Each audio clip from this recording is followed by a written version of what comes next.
Bismillahirrahmanirrahim. Assalamualaikum warahmatullahi wabarakatuh.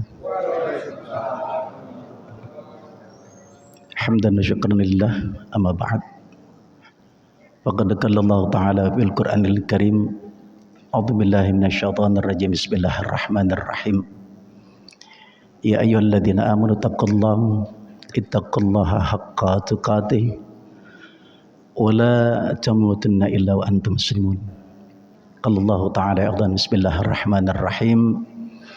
Ya ayyuhalladzina amanu taqullaha wal tanzur nafsum ma qaddamat lighad wa taqullaha innallaha khabirum bima ta'malun. Qala Rasulullah sallallahu alaihi wasallam, kullu ummatin dakhalal jannah wa man ata'ani dakhalal jannah wa man asani faqad aba. Tumakala Rasulullah sallallahu alaihi wasallam, innallaha yuhibbu idza amila ahadukum amalan ayatkina sadaqallahul azim sadaqar rasul. Para qaimin qaimat yang insyaallah dirahmati oleh Allah Subhanahu wa taala.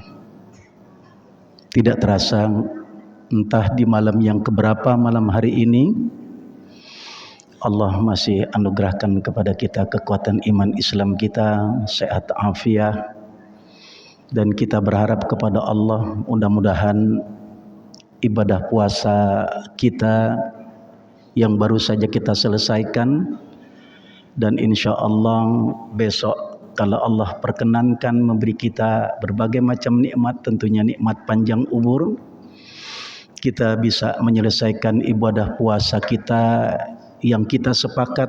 Mari kita belajar menjadi umat Rasul untuk tidak pernah mau menghitung ketika Ramadan Allah turunkan di tengah-tengah umat yang terbaik ini, seolah kapan Ramadan akan berakhir. Itulah harapan kita kalau kita berusaha untuk menghitung kapan Ramadan akan segera berakhir. Lan tanalul birra hatta tunfiqun mimma tuhibbun. Tidaklah sekali-kali Allah akan berikan yang terbaik kepada kita. Tentunya kita harus berikan yang terbaik kepada Allah. Kita berharap puasa kita kali ini selalu munajat kita kepada Allah jadi ibadah puasa dan qiyamul lail kita yang terbaik yang bisa kita persembahkan kepada Allah. Keterbatasan waktu kita, saudara, kita bersyukur kepada Allah di bulan Ramadan ini banyak majelis-majelis ilmu yang digelar di mana-mana, yang dengan majelis-majelis ilmu ini digambarkan oleh baginda Rasulullah sallallahu alaihi wasallam bagaikan taman-taman surga, yang kalau saja kata baginda Rasul kita menjumpai taman surga ini, perbanyaklah kalian minum untuk menghilangkan dahaga di dalam menjalani perjalanan kehidupan ke depan. Sahabat baginda Rasul bertanya, wahai baginda Rasul, perumpamaan apa taman-taman surga itu? Kata baginda Rasulullah sallallahu alaihi wasallam, itulah majelis-majelis ilmu. Di dalam bulan Ramadan ini adalah bulan di mana baginda Rasulullah sallallahu alaihi wasallam ingin memberikan satu jawaban, ingin menunjukkan bahwa kitalah umat yang terbaik sepanjang perjalanan umat masa lalu yang Allah pernah utus di tengah-tengah manusia. Kenapa? Karena satu-satunya umat yang terbaik adalah umat baginda Rasulullah sallallahu alaihi wasallam yang bisa menyelesaikan 3 masalah utama yang dihadapi oleh para rasul terdahulu. Bagaimana dengan kurun waktu hanya dengan 30 hari, kita umat baginda Rasul bisa menyelesaikan akhlakul karimah kita secara bersama-sama, menjadi umat yang memiliki akhlakul karimah mulia terhadap Allah. Karena masalah inilah yang menjadi masalah utama manusia kepada Allah di dalam melakukan ibadah, itulah akhlakul karimah kita kepadanya. Ternyata Ramadan ini adalah bulan di mana baginda Rasul ingin menunjukkan bahwa kita adalah satu-satunya umat terbaik yang dalam kurun waktu 30 hari secara bersama-sama kita bisa menyelesaikan begitu indahnya akhlak kita kepada Allah. Tidak cukup sampai di sana, baginda Rasulullah Shallallahu Alaihi Wasallam akan menunjukkan bahwa kitalah umat yang terbaik yang bisa menyelesaikan indahnya kebersamaan dalam bermuamalah. Tidak ada selisih paham di antara kita. Tidak lagi kita berbicara masalah dunia. Hari ini, bulan ini, kita tunjukkan indahnya kebersamaan. Dan ini tidak dilakukan oleh umat-umat masa lalu. Dan yang ketiga, bahwa baginda Rasulullah Sallallahu Alaihi Wasallam dengan diturunkannya bulan Ramadan ini, bahwa Ramadan ini tidak pernah Allah turunkan kepada umat-umat Rasul-Rasul terdahulu. Ini catatan kita yang pertama. Bahwa Allah ingin memberikan kesempatan kepada baginda Rasul sebagai Rasul terbaik, menunjukkan umat yang terbaik. Ternyata dalam bulan suci Ramadan ini kita bisa melakukan kebersamaan tentang bagaimana belajar disiplin keihsanan. Bahwa umat baginda Rasulullah Sallallahu Alaihi Wasallam bisa meletakkan nilai-nilai hukum yang dijunjung tinggi dalam perjalanan kehidupan. Inilah Ramadan yang Rasulullah Sallallahu Alaihi Wasallam ingin tunjukkan kepada umat-umat sebelum kita. Masyiral hadirin zumratal mukminin rahimakumullah, ternyata keutamaan-keutamaan puasa Ramadan ini sejak diturunkannya para sahabat Rasulullah Sallallahu Alaihi Wasallam sampai hari ini Allah tidak pernah kurangi. Bagaimana setiap doa didengar oleh Allah, dilipat gandakan oleh Allah, Allah kirimkan ampunannya. Bukan saja yang sunnah diganjar, yang wajib di-70 kalikan oleh Allah. Ada satu harapan kita dari perjalanan-perjalanan panjang Ramadan ini, ada satu malam yang kita inginkan, itulah malam yang Allah berikan keutamaan dari perjalanan 3 kebersamaan yang sudah kita lakukan umat Rasulullah menjadi umat yang terbaik. Bagaimana akhlak kita kepada Allah, bagaimana muamalah kita di dalam bersilaturahim, bagaimana kita meletakkan hukum di atas hukum dalam perjalanan kehidupan kita. Akhir daripada perjalanan Ramadan, hadiah 3 keutamaan ini yang dilakukan oleh umat baginda Rasulullah Sallallahu Alaihi Wasallam, Allah akan berikan hadiah kepada kita. Itulah malam Lailatul Qadar. Jadi malam Lailatul Qadar itu sendiri, saudara, berawal dari datangnya sholat maghrib. Jadi jangan pernah hitung datangnya Lailatul Qadar itu diawali dari bulan tanggal-tanggal ganjil. Di 10 hari terakhir tanggal ganjil, jangan, saudara. Kalau kita menghitung tanggal-tanggal ganjil, ibadah kita cuma rajin pada tanggal-tanggal ganjil di 10 terakhir. Bahwa umat baginda Rasulullah Sallallahu Alaihi Wasallam menginginkan keutamaan ini berjalan dari awal Ramadan sampai akhir Ramadan. Bukan saja di awal Ramadan, tapi di 10 akhir Ramadan ini kita kejar. Kata orang Betawi bilang, yuk oyok-oyok 10 hari terakhir itu dari mulai tanggal 21 sampai tanggal 30. Oyok-oyok bahasa apa tuh? Uber itu dari mulai maghrib sampai subuh. Ini kesempatan kita. Jangan kita memilah-milah itu.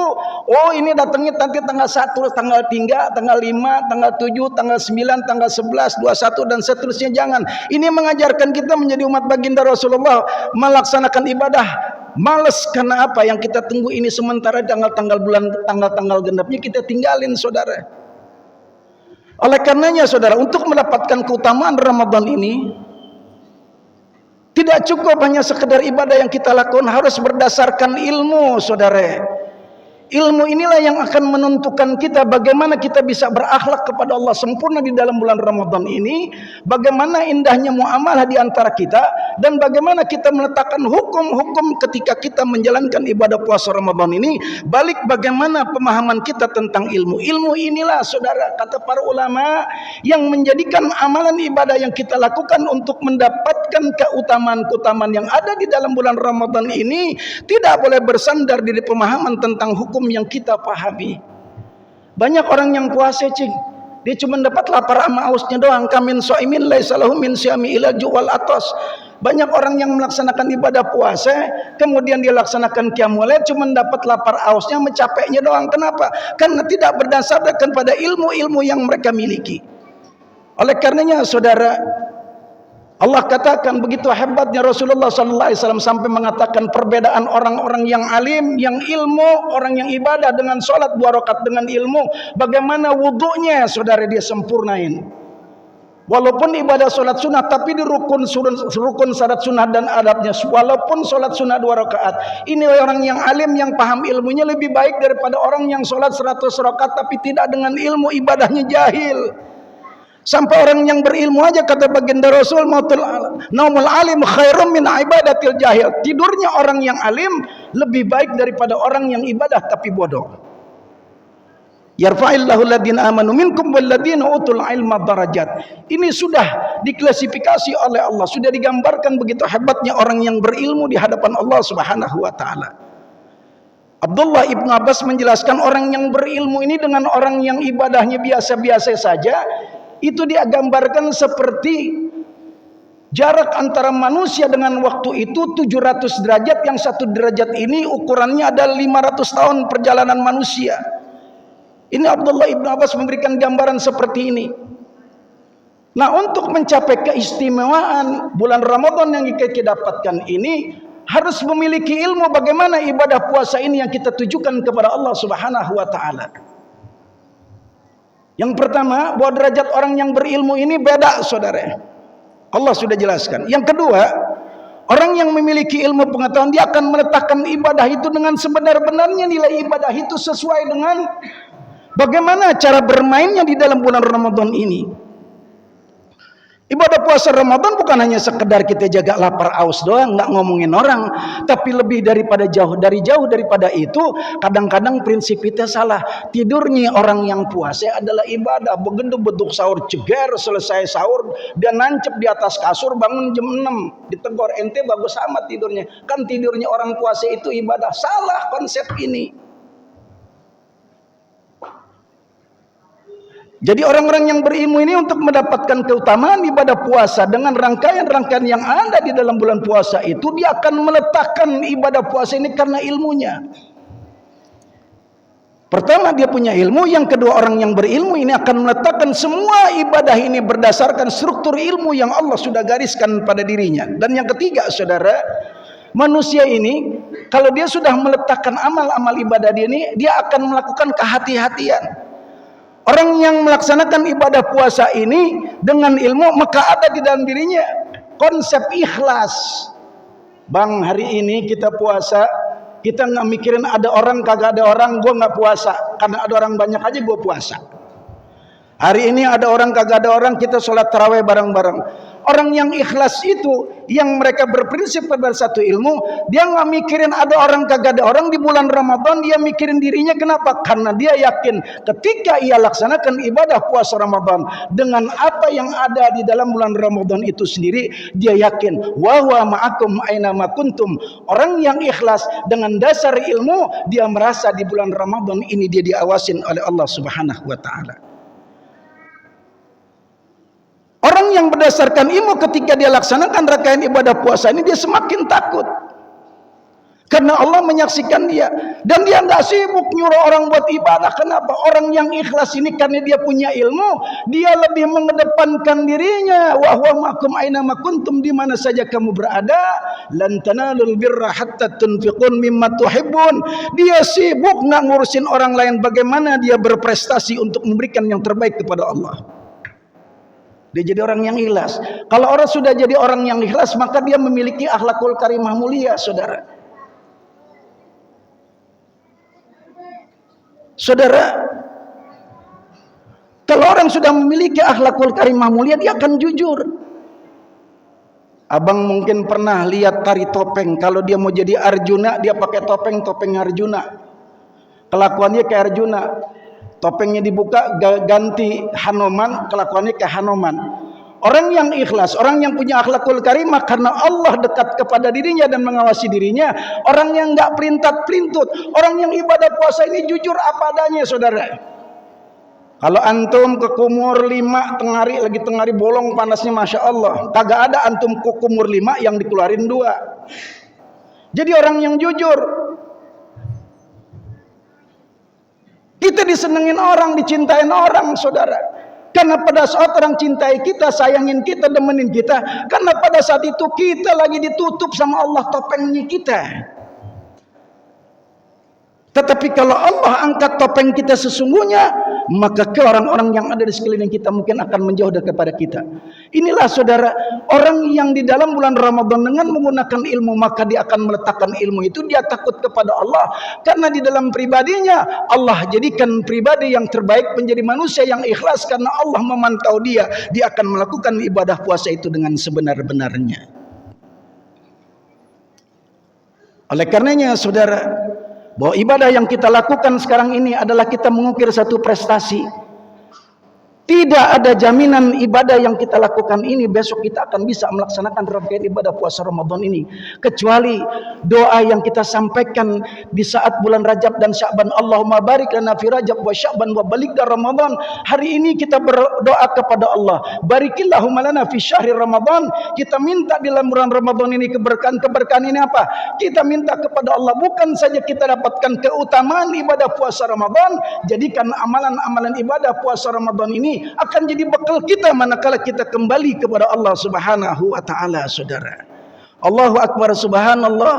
Ternyata keutamaan yang kita dapatkan di rangkaian ibadah puasa Ramadan kita yang pertama ini akan menjadikan kita bekal untuk kita kembali kepada Allah.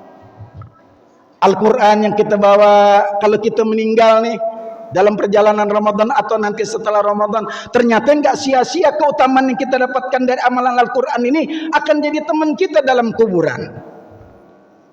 Yang kedua saudara, apa yang kita lakukan qiyamul kita sekarang ini, andaikan besok kita dipanggil sama Allah, keutamaan yang Allah berikan dari qiyamul lail ini akan menjadi apa?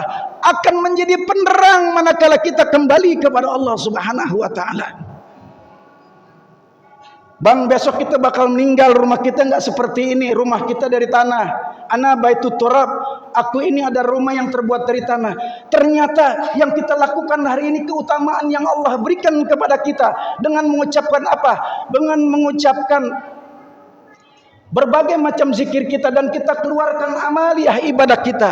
Ternyata amal yang kita lakukan sekecil apapun, ketika kita kembali kepada Allah, tanah kuburan kita yang nanti kita akan berbaring di dalamnya. Allahu Akbar, subhanallah. Keutamaan Ramadan kita dengan kita mengeluarkan amal sedekah, amal jariah, amal-amal yang lainnya, walaupun hanya sebiji korma, maka amal ini akan menjadikan spring bed kita kalau kita tidur nanti di dalam kuburan kita.